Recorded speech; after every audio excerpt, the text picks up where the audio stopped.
What's up, my channel? It's your friendly neighborhood Sassy Blonde Writer coming at you with a video.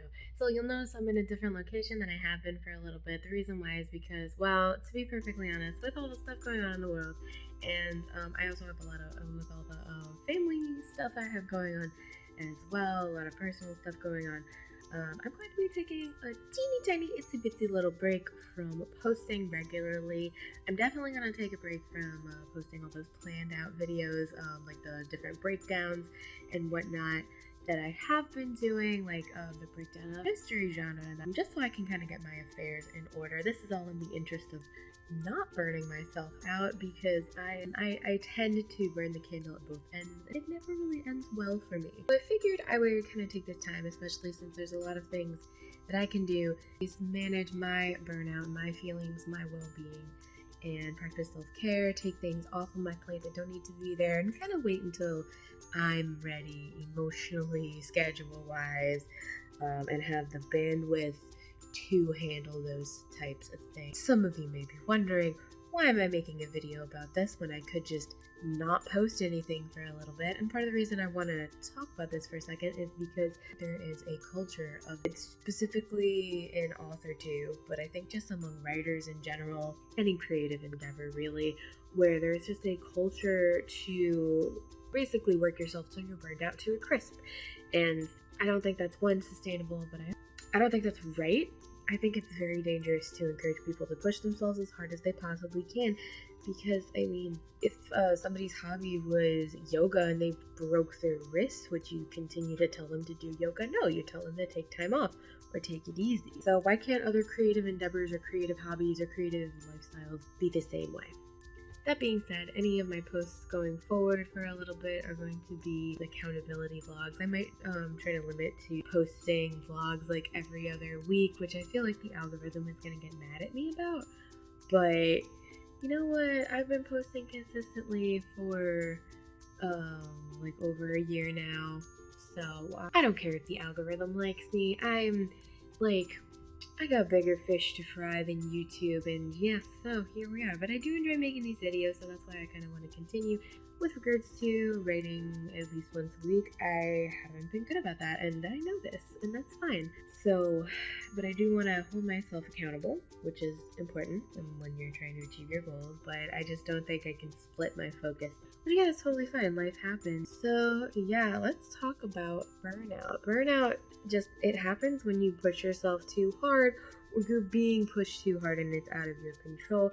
A lot of times it leads to, physical symptoms like feeling exhausted, but it also leads to mental and emotional symptoms like being cynical or noticing that your work just isn't, you're not putting out as good work as you normally are. So where do we find burnout in the writing community? I mean, we see that a lot, where you push yourself to keep writing, or you push yourself for a deadline, and then all of a sudden your work stops being as good. Or maybe you get a little cynical about what's going on. You burn yourself out trying to query, and you start getting cynical on whether or not you'll ever actually find an agent. Or you'll push yourself too hard and think you're never going to find the book. I feel like burnout is actually very common around NaNoWriMo, which I think is why I chose to do a project I've already done as NaNoWriMo this past year to avoid burning myself out. Let's talk about ways that I like to stop myself from getting burnt out. So one of the things I always do is I try to assess what is in my control and what is out of my control. And the YouTube channel is definitely in my control. Nobody's forcing me to do it. I just really enjoy doing it. But that being said, it is a time commitment, and that's more of the reason why I'm taking a little step back, just a little one.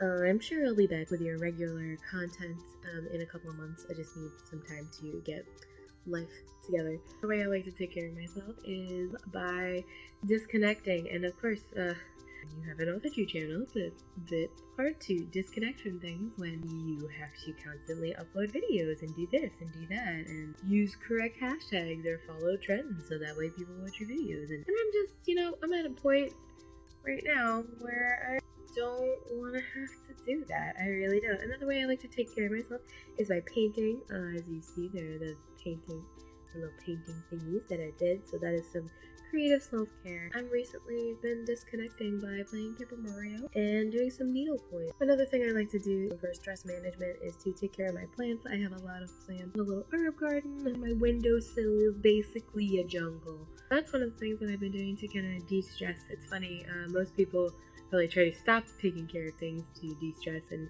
here I am, making taking care of things part of my hobby. I just find being able to fuss over something else besides my own life is oddly calming. So that's what I've been doing to take care of myself. So I haven't been able to be as creative as I'd like to be because I've been having so much stuff going on. I haven't really been able to start my goals for this year, and honestly right now my goals for this year writing wise are just kind of ranking a little bit higher than the YouTube channel stuff. So expect some accountability vlogs, I want to say every other week, and we'll play it by ear. In the meantime, if you want to check out any more fabulous content, subscribe to my channel because I do post a lot of videos and I will get back to posting soon. If you have any tips for how you like to avoid getting burnt out, especially when there's a lot going on, feel free to share in the comments below. I hope you enjoyed this video. I'm sorry it's a little different from normal. I'm also sorry the lighting is a little weird. Thank you for watching my video. If you liked it, please give this a thumbs up. If you like these real talk vlog type things, let me know. And of course, happy